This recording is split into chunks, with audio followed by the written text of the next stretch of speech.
পাঠশালা Bangla YouTube চ্যানেলে তোমাদের স্বাগত জানাই।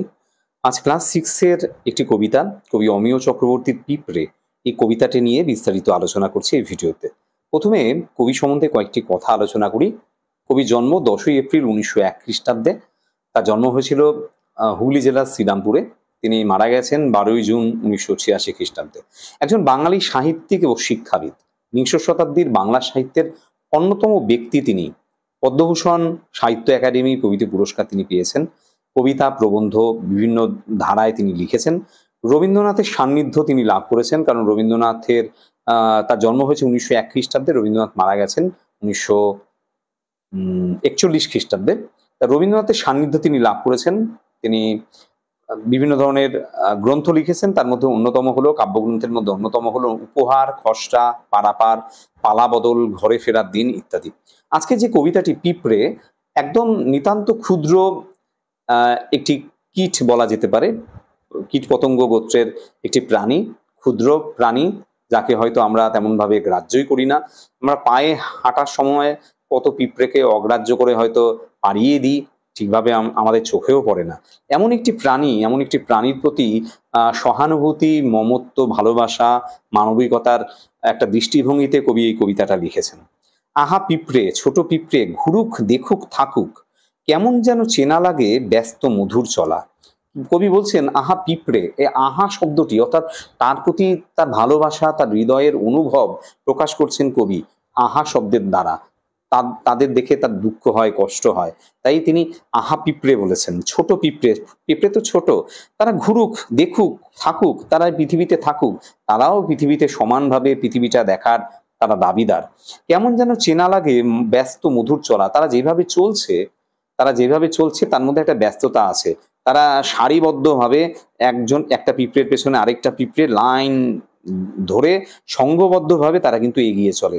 এই চলাটা মানুষও চলে, কিন্তু তাদের এই চলাটা ব্যস্ত হলেও তার মধ্যে একটা মাধুর্য আছে, একটা সৌন্দর্য আছে। তাই ব্যস্ত মধুর চলা বলে কবি কিন্তু বলেছেন যে তাদের চলাটাকে বেশ ভালো লাগে।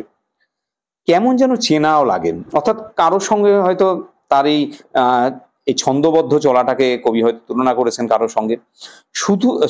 শুধু চলায় কথা বলা, তারা কিন্তু চলছে, হয়তো তাদের এই চলা, তার মধ্যেও কিছু একটা কথা বলা কিন্তু কবি প্রত্যক্ষ করেছেন, যেন তারা কিছু বলতে চায় এই চলার মধ্য দিয়ে।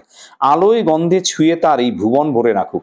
আলো এসে তাদের গাকে বা তাদের শরীরকে আলোকিত করে, আলোর গন্ধ যেন তারা মাখে, এই ভুবন তারা ভরে রাখুক। এই পিঁপড়েরা সারা পৃথিবী জুড়ে থাকুক, এই ভুবনে আলোর গন্ধ মেখে, আলোর গন্ধ ছুঁয়ে তারা এই পৃথিবীতে থাকুক, এটাই কবি প্রত্যাশা করেন। আহা পিঁপড়ে, ছোট পিঁপড়ে, ফুলের রেণু মাখুক। এই ছোট পিঁপড়েরা ফুলের রেণু, ধুলোর রেণু, অর্থাৎ ধুলো বালি যখন বয়ে যায় তখন তাদের গায়ে ওই ধুলের এই বালিকণা এসে পড়ে এবং সেই ধুলোর রেণু তারা কিন্তু মাখে। ভয় করে তাই আজ সরিয়ে দিতে কাউকে, ওকে চাইনে দুঃখ নিতে। তাই কোনো পিঁপড়েকে সরিয়ে দিতে বা তাকে মারাতে, তাকে মারিয়ে চলে যেতে কিন্তু ভয় করে, ইচ্ছে করে না। কাউকে সরিয়ে দিতে ইচ্ছে করে না, আর তাদের দুঃখ দিতেও আমি চাই না। নিতে বলা হয়েছে, হয়তো দিতেই বলা হয়তো হতো, জানি না। তো তাকে সরিয়ে দিতে বা তাকে দুঃখ দিতে, এই ছোট্ট পিঁপড়েকে দুঃখ দিতে কবির হৃদয়ে বাঁধে। তিনি চান না তাদেরকে দুঃখ দিতে, ছড়িয়ে দিতে। কে জানে প্রাণ আনলো কেন ওর পরিচয় কিছু, গাছের তলায় হাওয়ার ভোরে কোথায় চলে নিচু। কেন প্রাণ যেন একটা বার্তা নিয়ে এলো তার পরিচয় নিয়ে, পিঁপড়ের পরিচয় নিয়ে। গাছের তলায় হাওয়ার ভোরে কোথায় চলে নিচু, গাছের তলা দিয়ে পিঁপড়েরা এগিয়ে চলেছে হাওয়ার ভোরে সকালবেলা, নিচের দিকে যেন কোথায় পিঁপড়েরা চলেছে। আহা পিঁপড়ে, ছোট পিঁপড়ে, সেই অতলে ডাকুক। সেই পিঁপড়েরা কোন অতলে, অর্থাৎ কোন গর্তে, গভীরে তারা চলে যাচ্ছে, সেখানে তারা যেন একটা ডাক দিয়েছে। মাটির বুকে যারাই আছি এই দুদিনের ঘরে, এই যে মাটির বুকে পিঁপড়েরাও যেমন আছে, আমরাও তো একই রকম ভাবে সমানভাবে এই মাটির পৃথিবীতে অবস্থান করছি। এই দুদিনের ঘরে আমাদের জীবন কদিনের, ক্ষণস্থায়ী। পিঁপড়ের জীবন হয়তো আরো ক্ষণস্থায়ী, আমাদের জীবনও বা কয়দিনের। তাই এই দুদিনের ঘরে কথাটা কবি বলেছেন। তার স্মরণে সবাইকে আজ ঘিরেছে আদরে। এই পিঁপড়ের স্মরণে বা পিঁপড়েরাই যেন সবাইকে আদরে ঘিরে রেখেছে। পিঁপড়ের সঙ্গে কবির যে একটা ভাবনা, সেটা মিলেমিশে একাকার হয়েছে এই কবিতায়। আমাদের জীবন আমরাও প্রতি মুহূর্তে একই রকমভাবে একঘেয়ে জীবনযাত্রা পালন করি। পিঁপড়েরাও তাদের জীবনযাত্রা পালন করছে, কিন্তু তার মধ্যে কোনো একঘেয়েমি নেই। তারা একটা সুন্দর সুস্থভাবে তাদের জীবনযাত্রা পালন করছে, একটা নিয়মে ছন্দবদ্ধভাবে।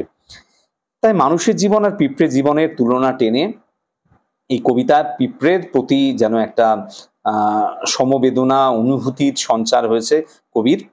এই ভাবনা ভেবে ছোট্ট পিঁপড়ের কে অবলম্বন করে এই কবিতা সুন্দরভাবে কবি তুলে ধরেছেন। এই ছিল এই ভিডিও আলোচনা। ভালো লাগলে ভিডিওতে লাইক করে দিও, বন্ধুদের মধ্যে শেয়ার করে দিও, আর কমেন্টে লিখে জানিও কি ধরনের ভিডিও তোমরা দেখতে চাইছো। শেষ পর্যন্ত ভিডিওটা দেখার জন্য অসংখ্য ধন্যবাদ।